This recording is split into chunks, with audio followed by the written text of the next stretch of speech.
Hello, everybody, and welcome back to the Charlian Forum. My name is Chris, and today I'm going to be continuing my series talking about the roles of Final Fantasy XIV and the state of the jobs within them in its most recent expansion, Dawntrail.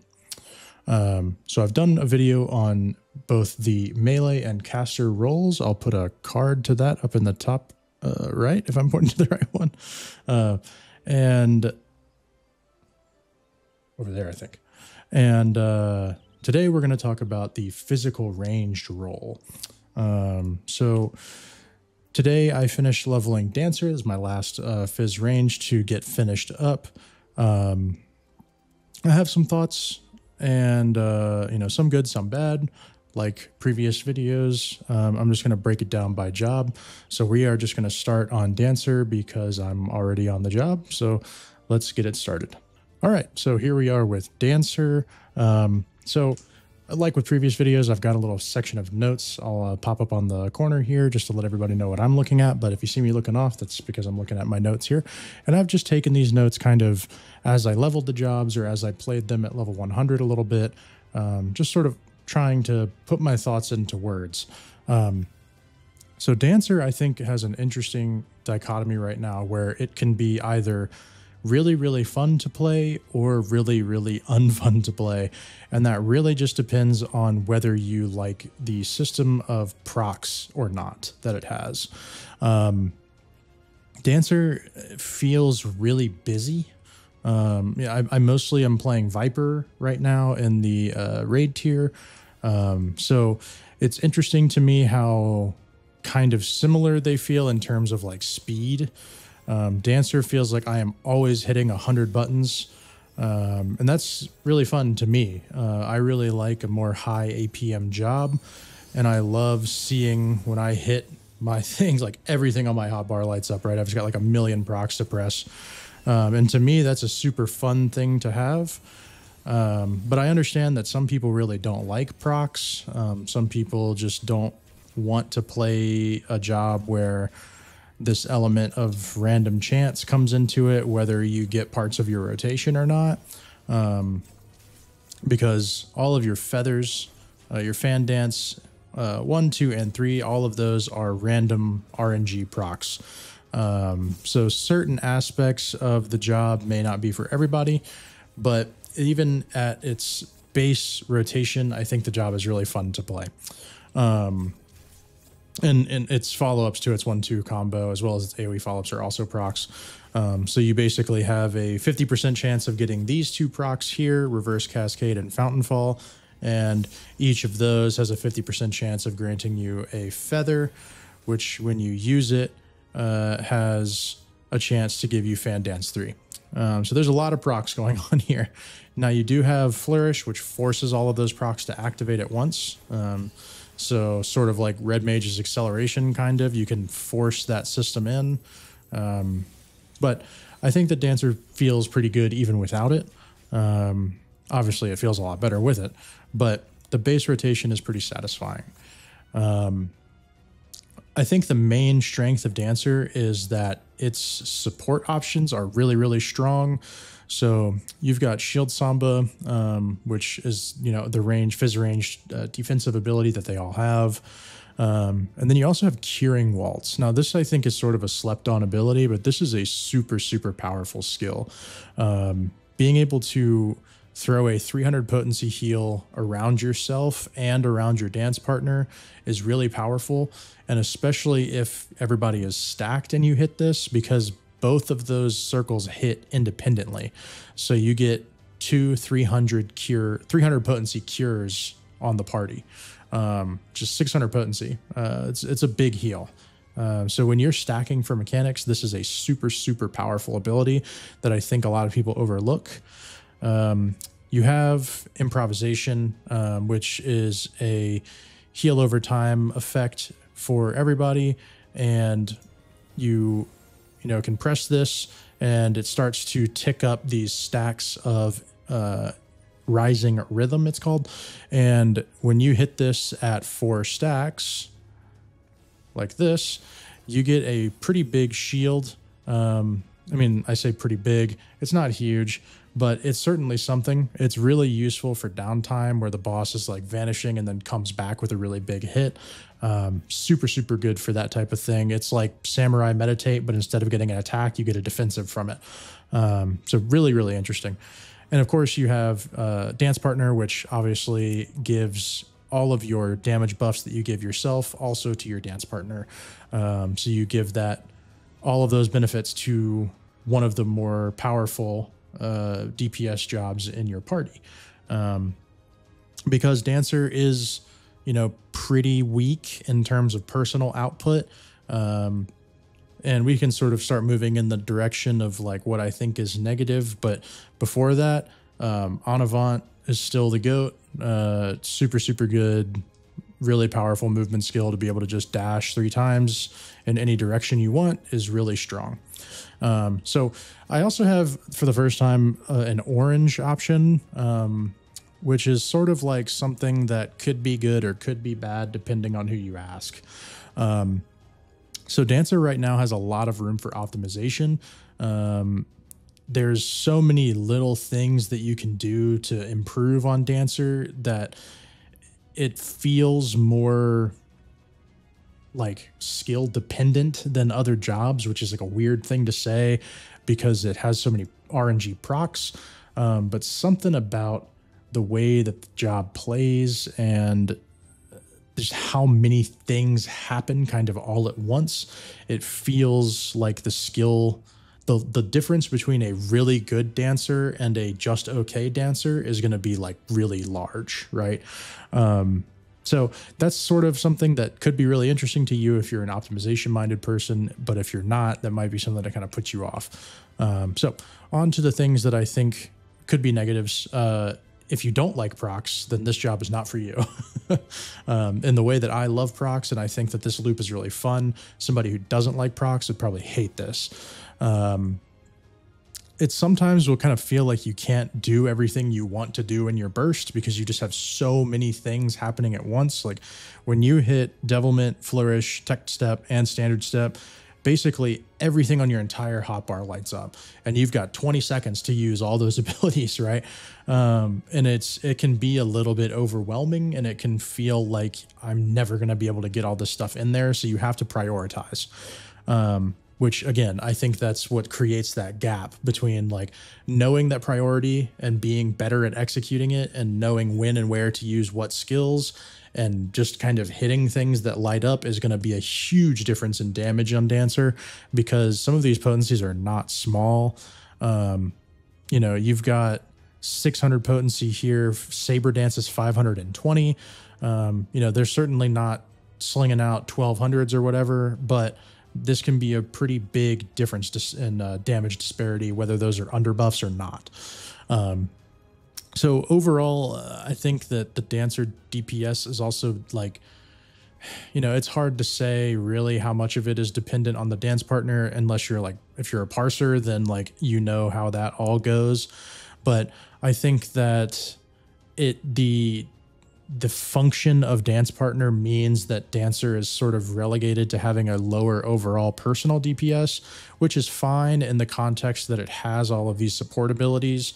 But if these ever become like a weaker tool, like there are other tools that do better, then Dancer is going to start to feel pretty bad.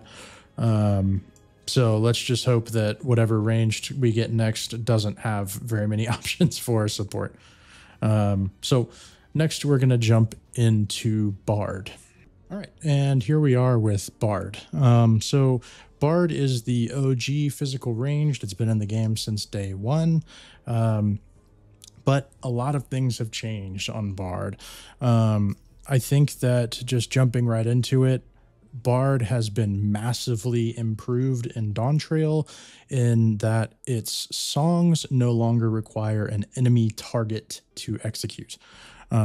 This was a massive problem for bards. Any boss that had downtime where they were untargetable meant that it threw your entire rotation out because you couldn't cast your songs. And those are pivotal to keeping the rotation spinning and keeping things rolling, moving through this cycle that Bard does.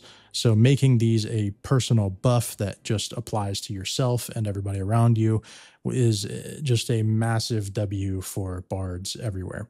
Other than that, I think that the basic rotation of Bard is pretty satisfying. I do enjoy the sort of root gameplay of Bard. I think that it's a well put together job that while it's busy, it doesn't ever really get to feeling overwhelming, which is sort of a unique thing because I feel like a lot of jobs start to feel very overwhelming when they have as many buttons as Bard does. Or really, I guess not even that it has a lot of buttons. It really doesn't, but it hits them with a lot of frequency, right? You know, a lot of these things are procs, or they like, you know, Imperial Arrow gives a stack to whatever song benefit you have rolling right now. So you kind of get this push and pull where every time you hit this, it expedites things that you're doing. We can talk about that in a minute, right? But I like that sort of feeling and this sort of like non-stop flow that Bard kind of has feels really good to play. So I think that it also has a pretty fixed rotation, relatively speaking, which I think makes it a little bit easier to pick up than something like Dancer. It also right now has the highest overall damage in the physical ranged role. So if that's the only thing you care about, you want to play a ranged class and you want to do the most damage, then Bard is the one for you right now. That should change. I expect that to change, but I think that, you know, to be determined, right? So my mixed option here for Bard is that you do have some support options, but they're not quite as strong as Dancers. So you obviously have Troubadour, which is your version of Shield Samba.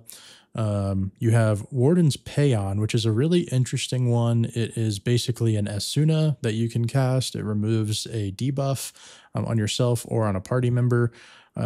It's not often that this is like ultra mega useful, but every now and then it kind of comes in clutch.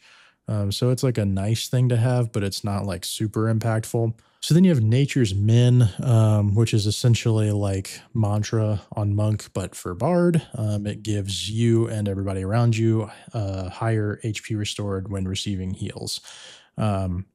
And that's pretty much it. I mean, they have like the other, you know, arms length, they have head graze, but that's their utility.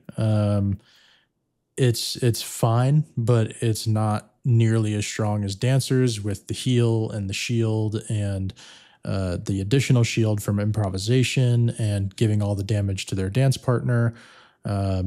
It's not anywhere near as strong utility-wise. However, it makes up for it with a lot more personal damage, right? So we can sort of use that to piggyback onto my first negative, which is the dots on Bard. You know, back in the day, these dots interacted with the kit very directly. They were actually the way that you procced the song effects. So if you didn't have your dots ticking, your songs didn't do anything other than give you the passive buff, right? But like you weren't going to get stacks of repertoire on Minuet if you didn't have your dots running. They changed that. So now the dots are just sort of there. They feel very vestigial. You know, they have a 35, every time they deal damage, they have a 35% chance of giving you Hawk's Eye, which is what allows you to use Refulgent Arrow or Shadow Bite now. You know, I just think that it's like not a very interesting thing. Iron Jaws also has a 35% chance of granting that when you use it to refresh your dots.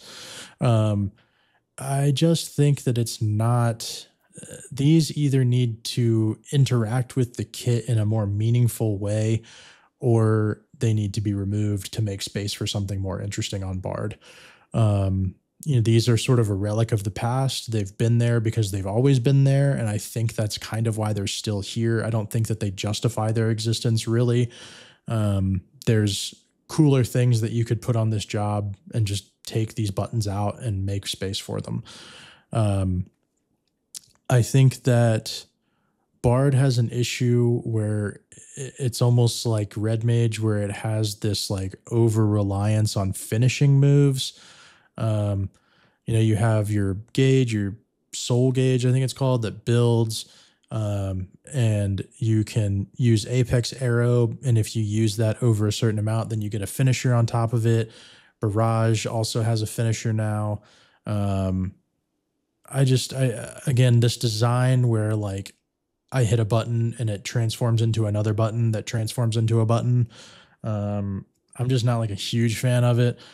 I think that again, there could be like more interesting things to do here. Like, if you hit Apex Arrow and it's higher than 80%, then like it refreshes your dots for free or something like that. Like there's like a cooler system in place here and a way to make the dots interact with the kit in a more meaningful way. Um, there's something that you could do that's more interesting than just giving a button another button. But that's sort of the design where we're at right now. And I suspect that that might change going forward in 8.0 with the reworks that they're doing, but who knows? We don't know that right now. And the only other thing I don't like is that at this point, Bard and I guess Reaper are like the only jobs in the game where your main damage thing, which in Bard's case is Radiant Finale, which also has a finisher, by the way. It takes an entire cycle to get this fully online, right? So you can hit this with no codas, no stacks, and you just get some benefit. Well, you're going to have one coda always because you start with a song, right? So you can hit this with one coda, I should say, and get your 2%. But in order to get that 3 coda, the full 6% that you want, you basically just have to like burn this and accept the fact that it's only 2% right away. And then the next time your 2-minute rolls around, you get to hit this. So you don't come like fully online in your 2-minute burst phase until 2 minutes into the fight, right? Which doesn't feel amazing. Dragoon kind of had a similar problem with the old way that Eyes worked, where you couldn't just enter Life of the Dragon right away like you can now. You had to build the Eyes up and then you could enter it. You had to delay it, number one, if you wanted to be optimal, and then enter it the next time that buffs rolled around. So it's just like a little bit goofy, the way that functions. I'm not sure really how you'd fix that other than just making it like a flat percentage, which is not that interesting because then codas mean nothing. But maybe that's the solution, just remove codas and put it in a different system. But that's not really like a huge deal. It just is what it is. It's not a design that I'm a fan of, but it doesn't kill the job for me. I think Bard is pretty fun. I like it more in Dawntrail than I have in previous expansions. I'm playing it a lot more than I have in previous expansions, which is not something I expected. But it can be annoying to manage your dots. There's a lot of tricks with the songs where if you do this certain setup, every time you change songs, you basically just Iron Jaws right after and it'll never fall off. But you better hope that you remember and that you're not busy doing something else, dodging mechanics or whatever, because if you forget, then you're going to have to burn 2 GCDs to get your dots back up, which can put you back quite a bit. Dying is also like insanely punishing on Bard, because again, it throws your whole rotation out of whack because when you revive, your song is gone, right? And you don't just want to like sit there without a song on. That's not good. So a lot of times you'll activate whatever one is next right off the rip, and that sort of offsets your whole timing. So your choices are either offset all your buffs and hope that they just realign at some point later, or sit there and don't support your team in any way, shape, or form for the 10, 15, 20, 30, whatever seconds that you need to get everything realigned, right? I don't love that. I think it's a little punishing. But again, that skill expression between like a really good bard that never dies and always has their songs rolling, always has their dots rolling, and a bard that might die once or twice in a fight and doesn't, forgets to refresh their dots every now and then, like that disparity is going to be really big. So that's interesting. That's something cool, but, your mileage may vary, right? So now we'll jump into the last one, Machinist. All right, and last but not least is Machinist. So the pure, quote unquote, pure DPS version of the physical ranged role. It has been given some more utility in recent expansions, and in Dawntrail, they kind of went back to giving it just more damage stuff. But I think that the couple of support tools that it does have are okay. They're not amazing. Machinist is definitely positioned as like the selfish or the pure DPS fizz ranged, but there's a catch to that. So let's start with the positives. Right off the bat, Machinist is super, super stylish and super, super fun to play. I really enjoy playing this job. Just the moment to moment feels really cool. It's a really interesting job to play and optimize and just like see what's going on. It's a fascinating job from like a design standpoint. It's pretty well put together, I will say that. And I really enjoy playing it. It's just a lot of fun. You know, it's got some of the more satisfying animations in the game. I love the animation of the upgraded OGCDs and new Blazing Shot animation. Really, really fun. Air Anchor feels super like meaty. Drill always feels really good.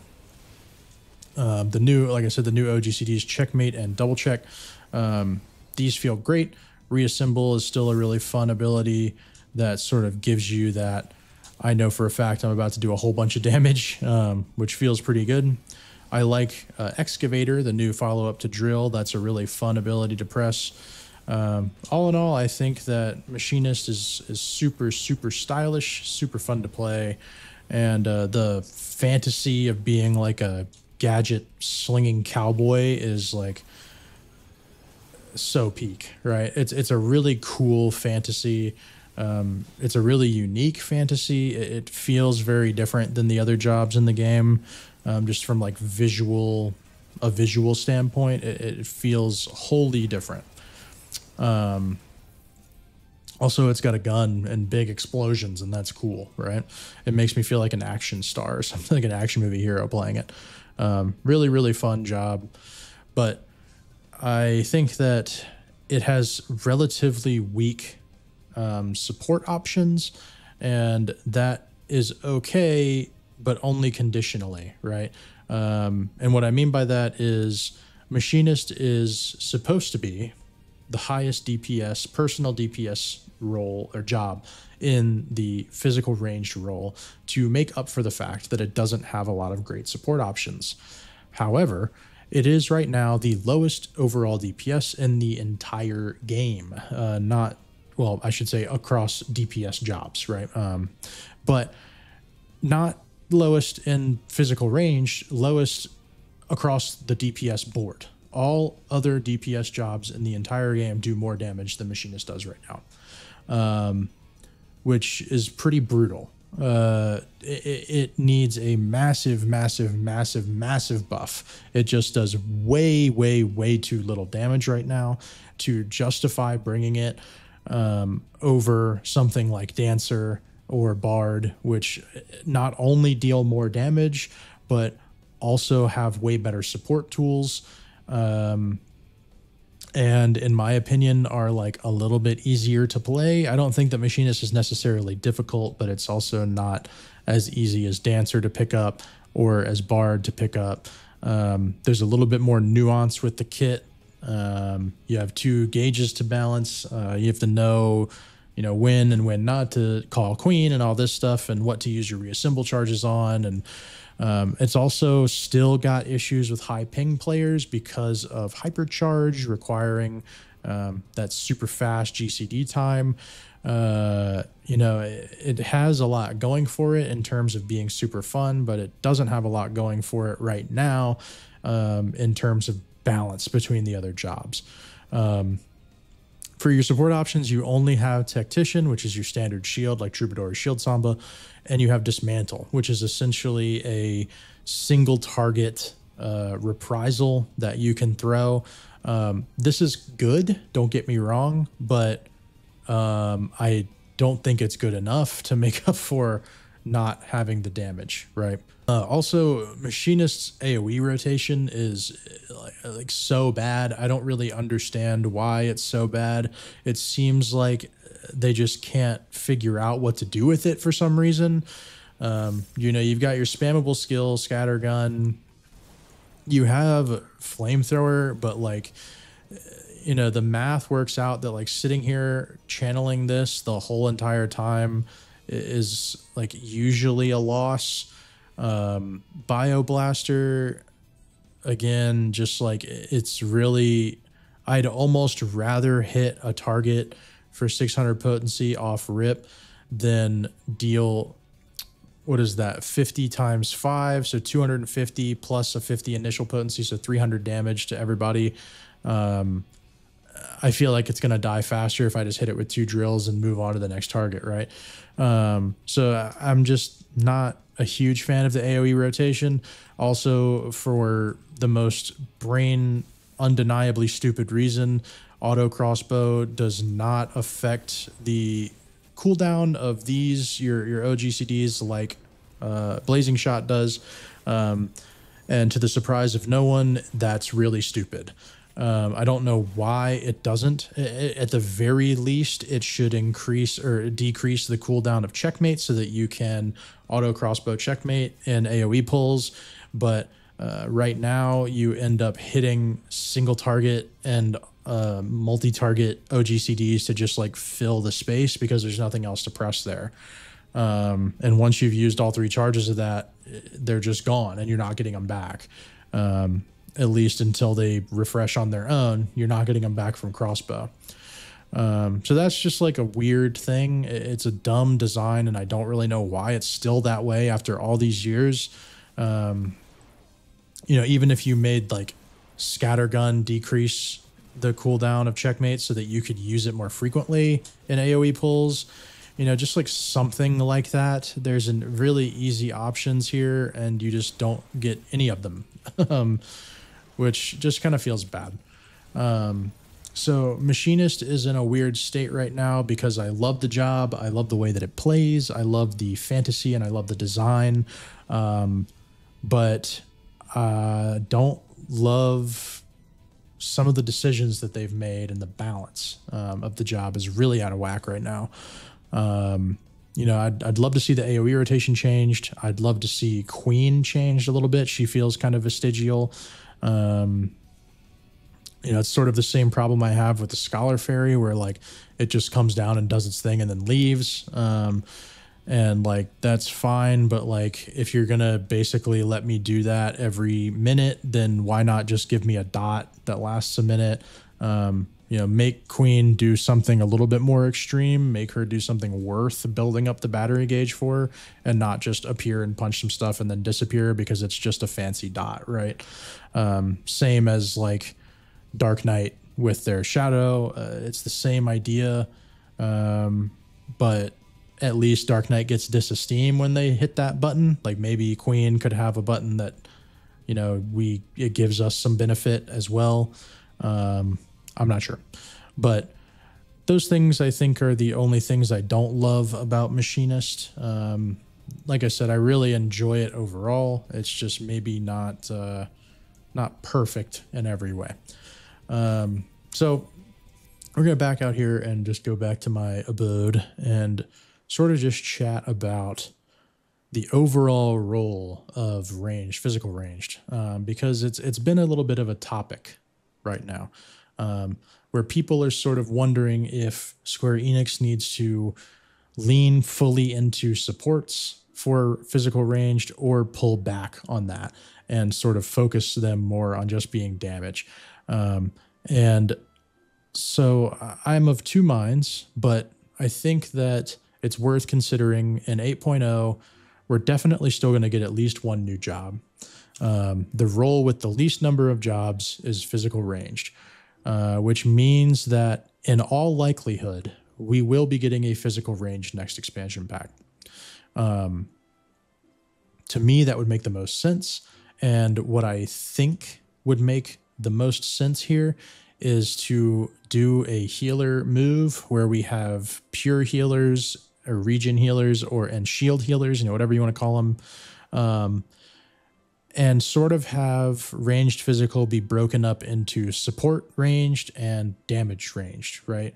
Where maybe Bard and Dancer sort of take on this role of having more support options, having lower personal DPS, and giving the party benefits, whereas a Machinist and whatever the new physical range is going to be have a more direct impact on the group's damage. Maybe they have less utility tools that can help us out, but they bring a much larger personal DPS pool to make up for it, right?